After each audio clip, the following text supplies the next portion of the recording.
Wherever you are, we welcome you. Wherever you come from, we welcome you. Whomever you love, we welcome you. Whomever you love, we welcome you.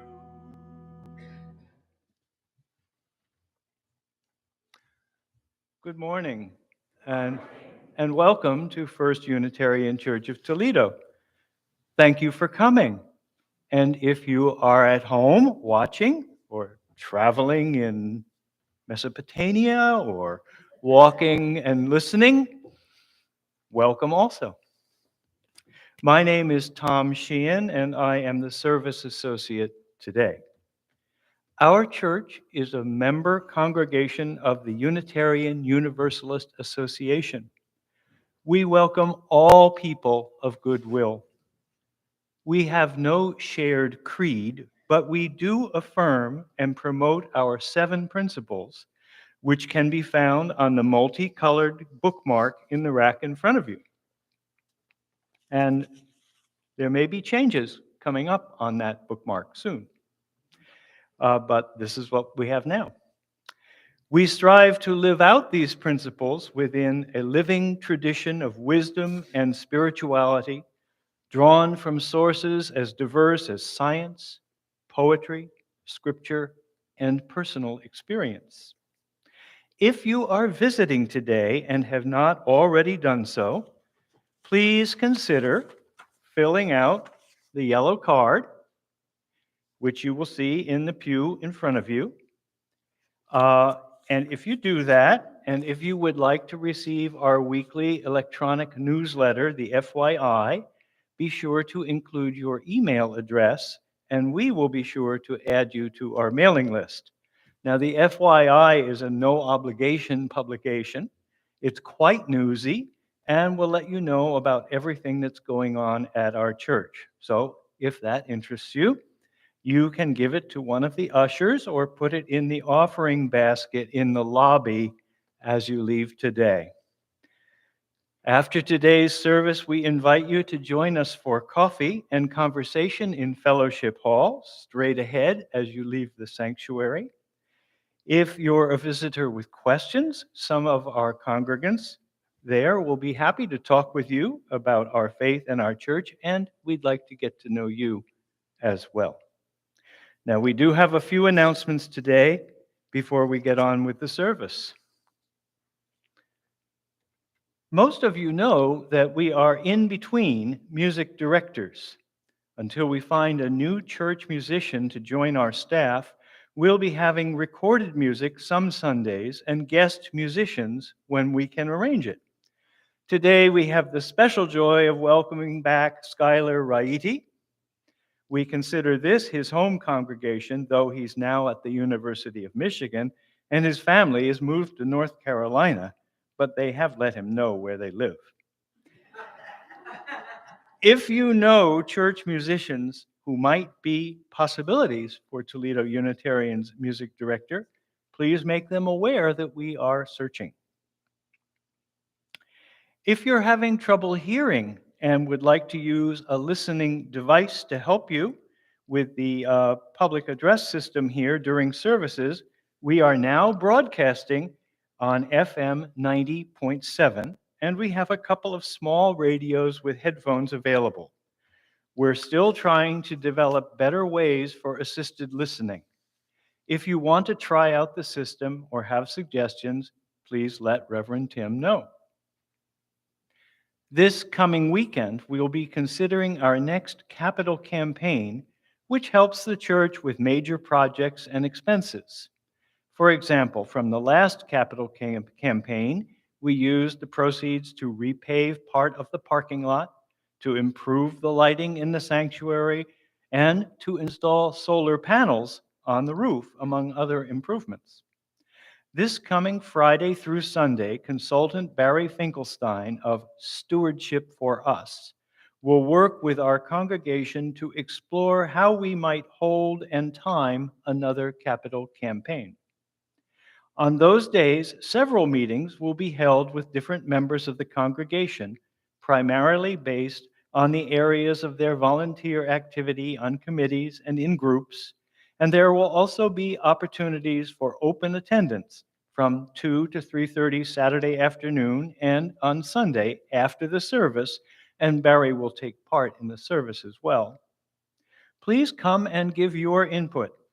We are in asking for money mode right now with capital campaign planning and our stewardship drive underway. And we want your participation because this is about more than funding. It's about helping the Toledo Unitarians to have a future. This coming Wednesday, our blanket making group in support of Leading Families Home will be back at it. You are invited to bring sharp scissors if you have them, but no special skills are needed, and join in the production. Wednesday from 10:30 to 1 in Fellowship Hall. Afterward, the group usually goes out for lunch. For more information, contact Mary Souther. You can find Mary usually at the table in the lobby. Oh, she's right back there now. So, okay, that's it for the announcements, I believe. And now Reverend Tim will begin our service with some points for meditation and focus. Hi, I'm Reverend Tim. I'm the senior minister for the Toledo Unitarians.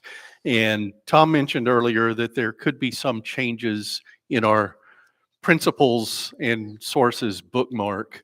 The Unitarian Universalist Association's Article 2 Commission did just release a draft of their at the draft stage proposal of changes to that Article 2, which is where the principles and sources are. And if it's not already, it will be posted on our congregation's Facebook group, the private group for members and friends to be able to see that.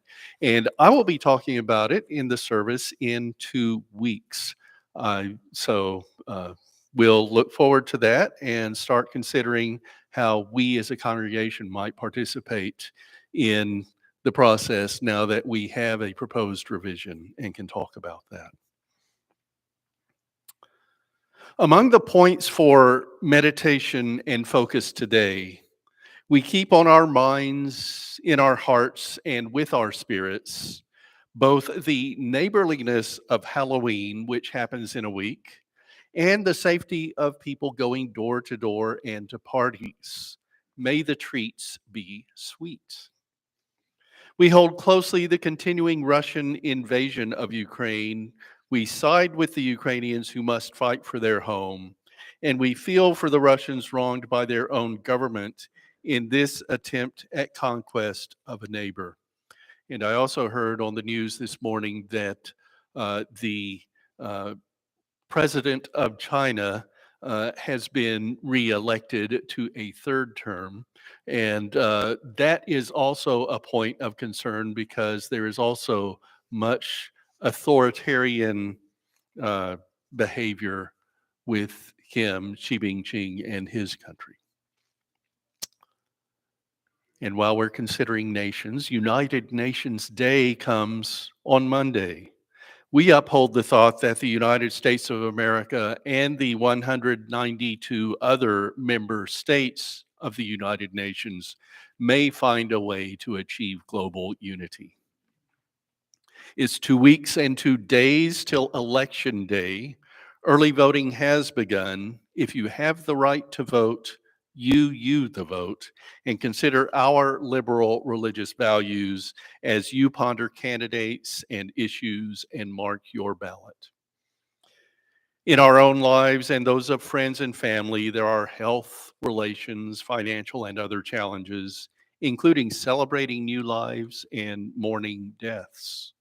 One reason we join in religious community is to realize these common links. May we have compassion for all.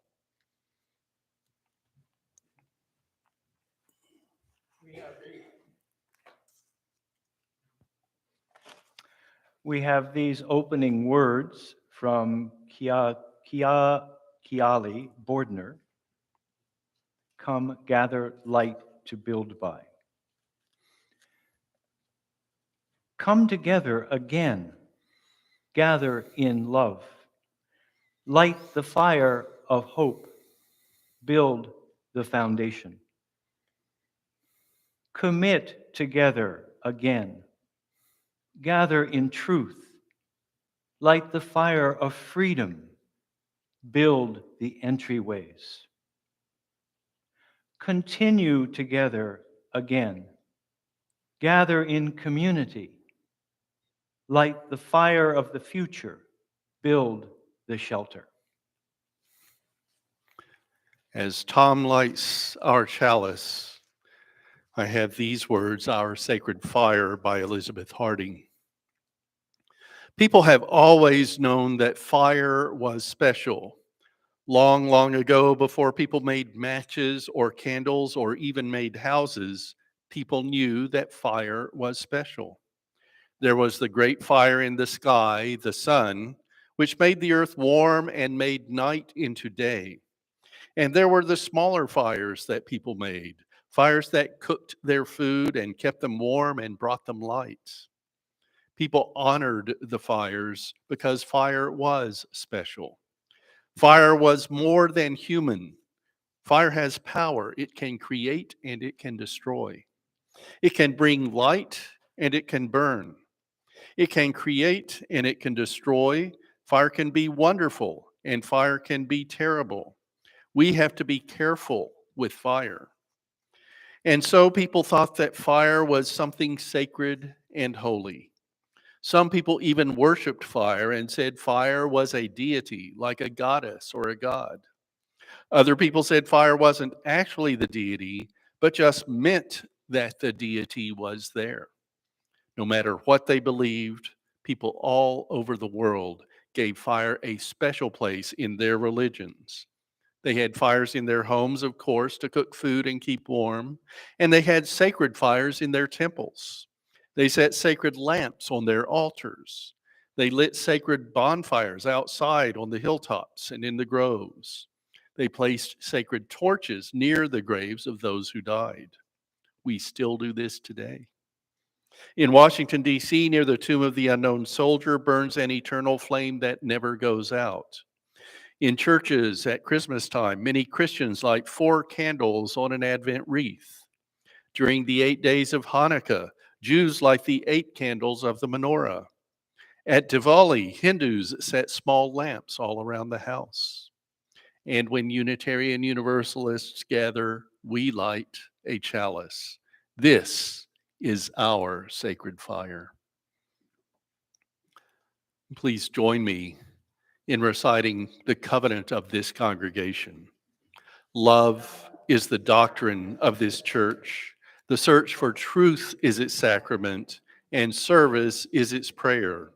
This is our great covenant, to dwell together in peace, to seek the truth in love, and to help one another. And our hymn this morning is number 189, Light of Ages and of Nations. The lyrics, of course, are in the gray hymnal, and they'll be on the screen. And stand if you're comfortable with that.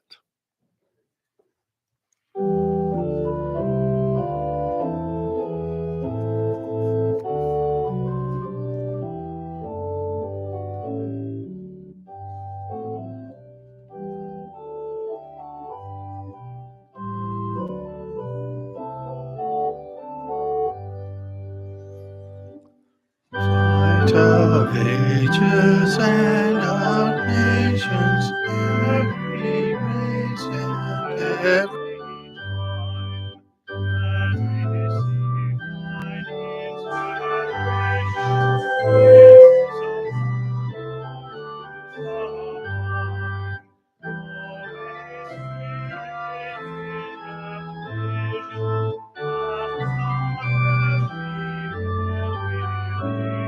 doth thou every way. Always art thou in the tradition of salvation.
Good morning.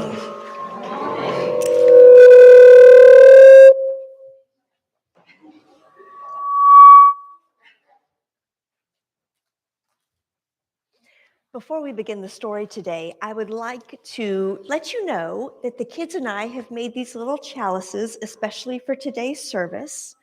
If anybody would like one of these chalices to take home, you are invited to do that. Only the ones that look like this, though, not any of these, just the ones that look like this. And all of our chalices are lit with electric tea lights, but if you would prefer an actual candle tea light, you are invited to change out your tea light as you leave the sanctuary after service. The wax candles will be on the greeter's table.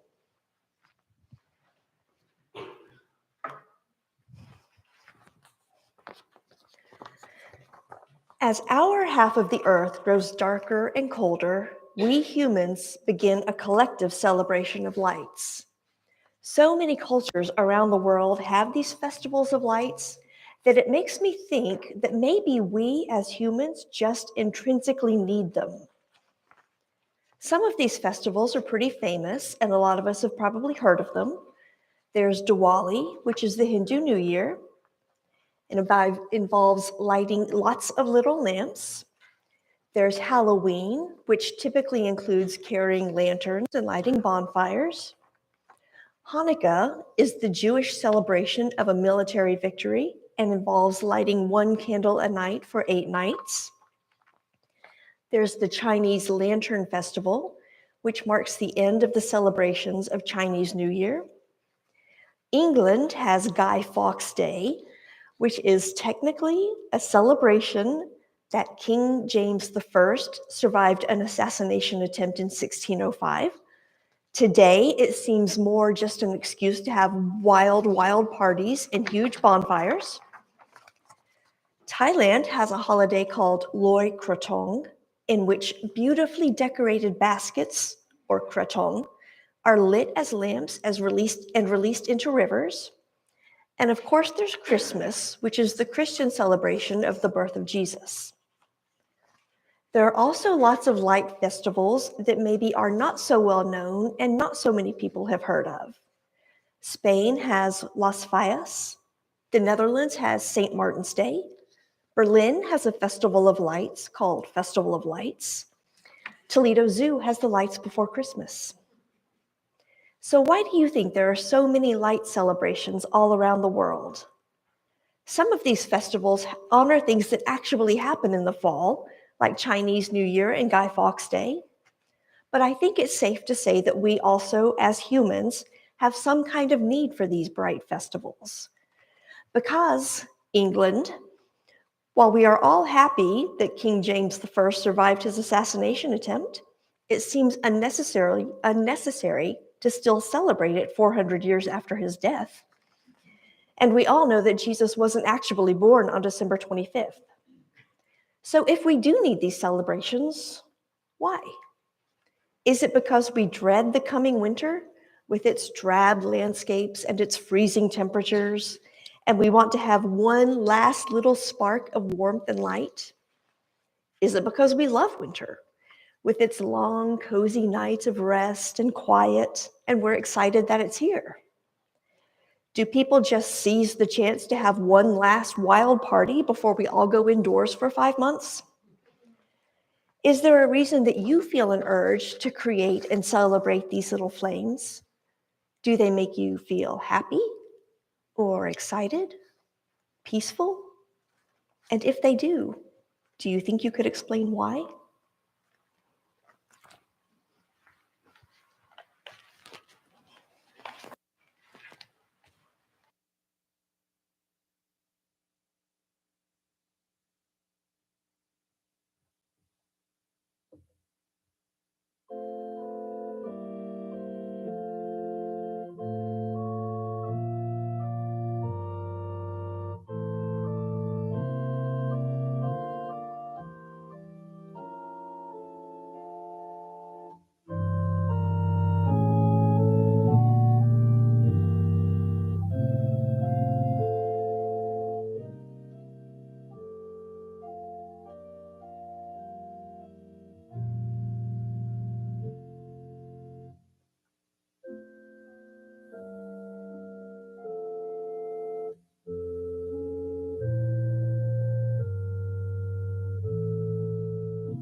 Please join me for a time of meditation, contemplation, and prayer.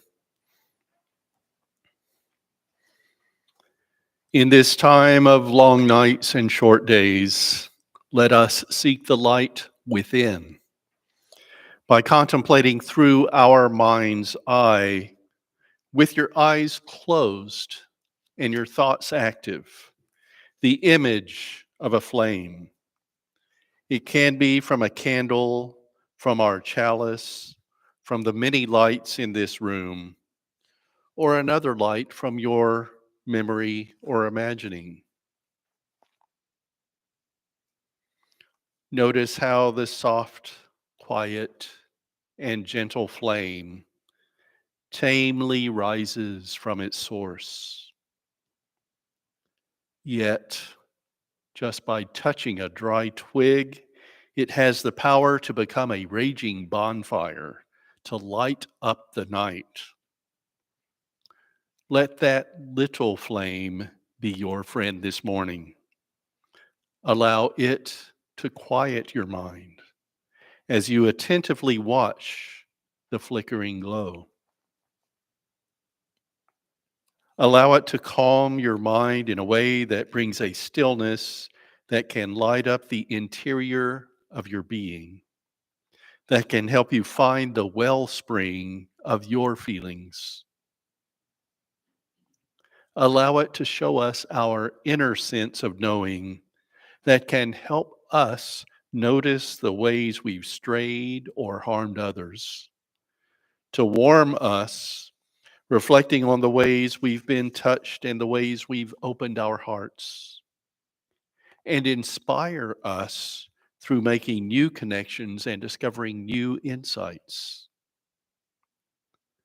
May this simple flame touch the dry twigs that guard our hearts, allowing the power of light to penetrate our self-protection and show us the amazing potential for heat and light that resides within us.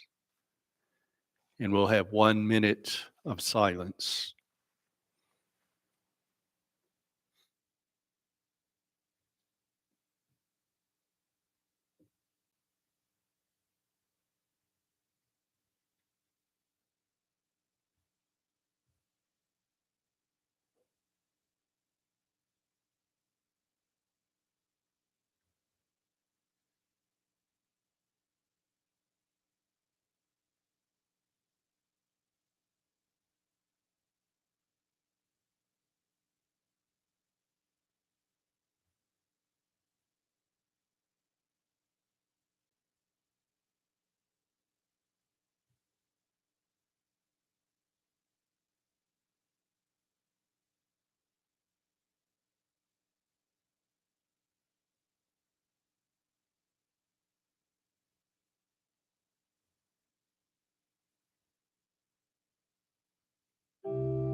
Sing in my heart all the stirrings of compassion.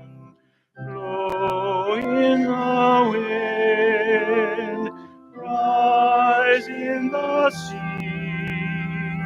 move in the hand, giving life the shape of justice. Bruise only close, swing, set me free. Spirit of light, come to me, come to me.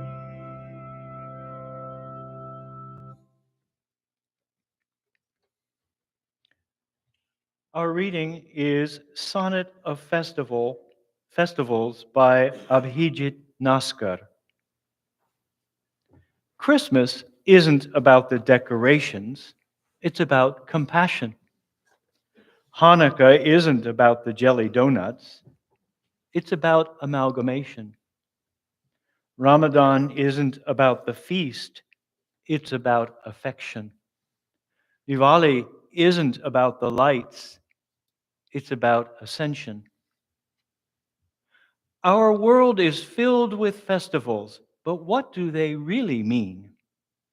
Celebrating them with cultural exclusivity makes us not human, but savage fiend. Every festival belongs to all of humanity, for happiness has no religious identity.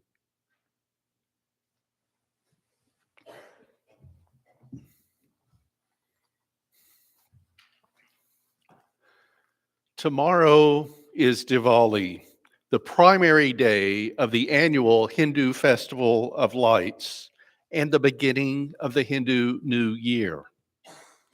Diwali runs for 5 days, and the actual day called Diwali is Monday.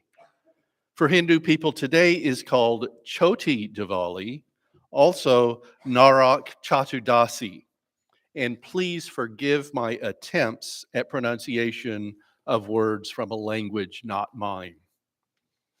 A source I read in the Hindustan Times says that Hindu tradition and mythology bring the belief that on Narak Chaturdasi, Lord Krishna fought and killed the demon Narakasura. Yesterday was the first of the 5 days of Diwali, Dhanteras or Dhan Triyodashi. That is a day on which traditionally people buy something new, auspiciously gold, silver, clothing, and gadgets, as a sign of good fortune. Lord Kubera and the goddess Lakshmi are celebrated, particularly Lakshmi as the goddess of wealth. Tuesday will be Govardhan, with Lord Krishna worshipped for that being the day believers state that Krishna lifted a mountain named Govardhan to save people who lived in Mathura from Lord Indra. Then Wednesday, the final day of Diwali, is known as Bhai Dooj or Bo Bij. It marks brothers and sisters having a special bond. But Diwali itself, Monday, called Diwali or Deepavali, is the main day. Followers give tribute to their ancestors. The goddess Lakshmi is welcomed, and people believe she gives blessings of luck and prosperity. Also on Diwali, the belief is that Lord Rama returned to Ayodhya as king to start a rule of righteousness after 14 years of exile. The Diwali festival, Britannica says, is calculated according to a liturgical lunisolar calendar and ends the lunar month Ashvina and begins the month Kartika. It spans the end of an old year and the beginning of a new one. The lights are often in a row of lamps, as the word Diwali comes from the term Deepavali, which means row of lights. And they're lit as a request for Lakshmi to bring blessings. Diwali is considered the darkest night of the year, with there being a new moon. You might know that the Hindu religion is not so much a stand-alone faith, but a collection of area folk religions. So Diwali is not celebrated the same way everywhere. The Ahodhya story is from northern India. Defeating the demon Narakasura is part of South Indian tradition. In Western India, it said that Lord Vishnu sent the demon King Bali to the underworld to be ruler there. In Bengal, the goddess they worship at this time is Kali. There are more variations to the celebration of Diwali too. All of that is a reminder to us that Hinduism is a collection. And you might even say it's pluralist with many beliefs under a common umbrella. But for that, you might have to exclude the extremist Hinduism movement that includes the current Prime Minister of India, Narendra Modi, and the way he governs. Hindus, in their pluralist composition, aren't the Unitarian Universalists of India, though. And incidentally, there is a Unitarian presence there. The Brahmo Samaj, dating from 1828, the Unitarian Church of the Khasi Hills, begun in 1887, and the Unitarian Christian Church of Chennai in Madras, founded in 1795. Diwali is also a festival in the Jain faith, celebrating their 24th supreme preacher, Mahavira, attaining nirvana. Plus, it's observed by Sikhs who mark their guru Hargobind's return from captivity. I'm tying today's talk to Diwali, but I have the title Lights of the World. And as you've heard earlier in the service, this isn't the only festival of lights on earth. Less than 2 months from now, Hanukkah, the Jewish festival of lights, will happen, beginning at sundown December 18th and ending at sundown December 26th. There is a lantern festival in China coming up on February 5th, the last day of Chinese New Year celebrations, and it originated in Buddhism. In Christianity, there's a feast day on December 13th for Saint Lucia of Syracuse, who legend and Wikipedia says wore a candlelit wreath on her head when she was taking food and aid to Christians hiding in Rome's catacombs. There are the candles lit weekly in an Advent wreath prior to Christmas. In some place, there is a tradition of Christmas bonfires. And don't forget the lights on the Christmas tree, a tradition introduced to the U.S. by the Unitarian minister and transcendentalist Charles Follen and his family. Plus, remember there are candles for Kwanzaa, though it isn't a festival of lights. Candles and calendar lights through the year. There are many other light references, for light in religion is a central image. Think of enlightenment, of people being called the light of the world, of eternal flames to help in remembering certain people or events, and even the old image that doesn't work as well in these days when we've become attentive to all, light being good, dark being bad. We know it isn't actually like that. And today we won't get into Lucifer, the angel of light in Jewish and Christian scripture, considered by some to have become the devil, the prince of darkness, citing a passage from the book of Isaiah in the King James Version, reading, "How art thou fallen from heaven, O Lucifer, son of the morning." Do we even need to mention the sun worshipers of ancient Egypt or of today, who might not be so organized, but we all have seen in real life, in news media, or in entertainment stories, people's personal devotion to light, though mostly not in a formal religious structure. And two, especially at this time of year, the tales of vampires whose existence can be destroyed by light. Let's bring in one more light, our flaming chalice of Unitarian Universalism.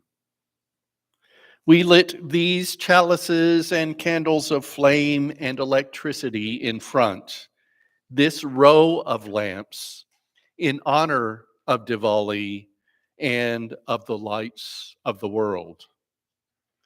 We Unitarian Universalists are candle people, aren't we? We love religious fire, and it seems all the world does. May we see our ways to unity among all, to peace in the world. One more point.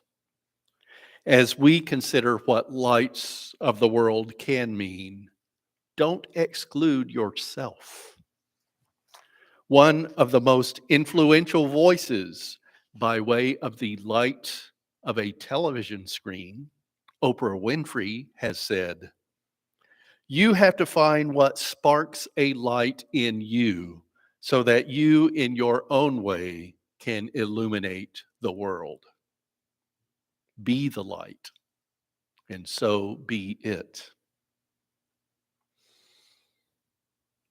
And now a stewardship note. As I briefly mentioned, or as Tom briefly mentioned in the announcements at the beginning of today's service, this is stewardship time. If you have received your pledge form in the mail, please turn it in as soon as possible. And note that there's a 50-50 raffle in our entranceway that's part of this stewardship activity. If you haven't received a form, Colette Cordova or Judy Pascalis can get you one, or contact the church office. Please be generous, as your funding is how our church gets its financial support.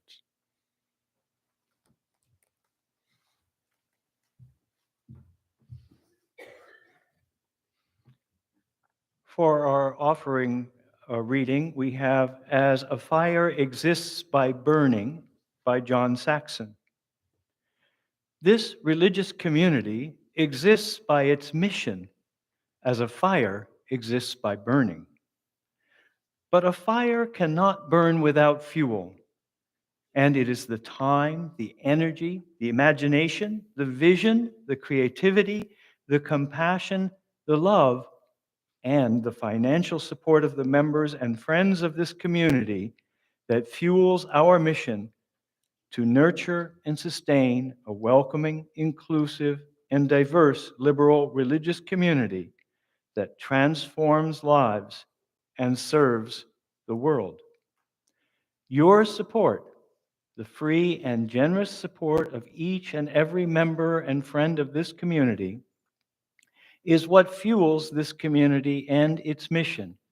And without your support, the flame of justice, community, and love cannot burn brightly to warm ourselves and be a beacon in a world threatened by division and fear.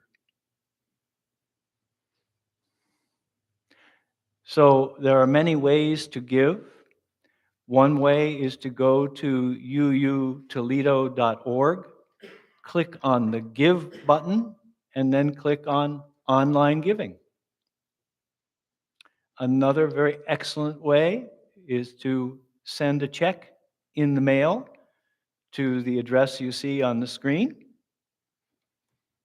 And as one of the people who counts the money when it comes in, I would like to urge you to use the memo line on your check to say what it's for. It's very helpful. It makes our lives much easier. And also, there is a basket on the table in the lobby where you are welcome to put any donations that you would like to when you leave today. I think that's it.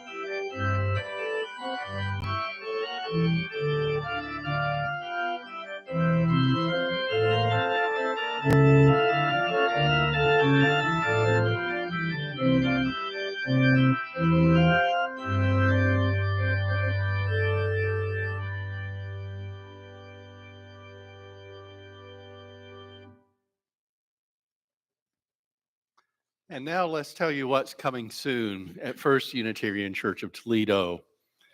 Next Sunday at our 9:45 a.m. spiritual forum in Fellowship Hall, scheduled is time with a sage elder.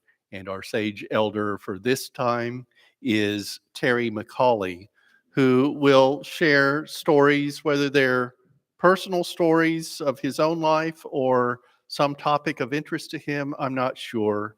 But when we were planning this year, we thought that for fifth Sundays, of which there are 4 in the year, we would invite a member of the congregation with a little bit of seasoning, hence sage, would uh, share with us a little about their lives and the wisdom that they have brought.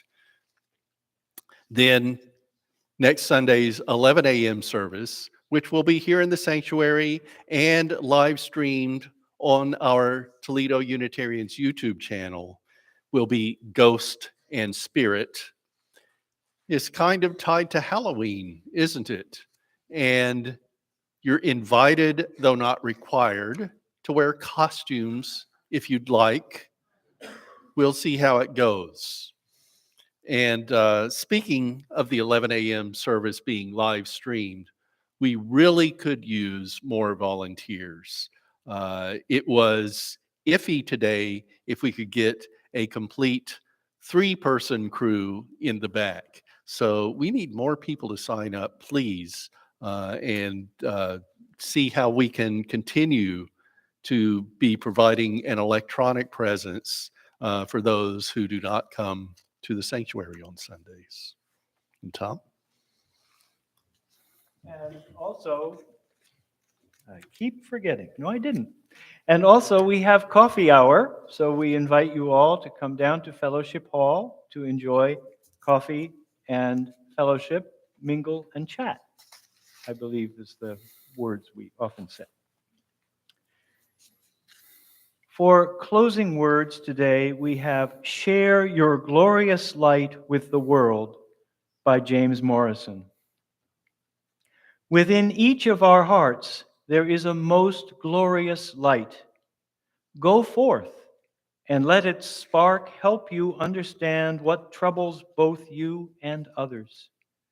Go forth and let its light of reason be a guide in your decisions. Go forth and bring its ray of hope to those in need of help in both body and spirit, that they may find healing. Go forth and fan the flames of passion to help heal our world. Go forth and spread the warm glow of love, pushing back the darkness of the world. Go forth and share your glorious light with the world. As we send the flame of our chalice into the community, let's remember Diwali at the beginning of the Hindu New Year, and let the good qualities of fire enlighten the world.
you.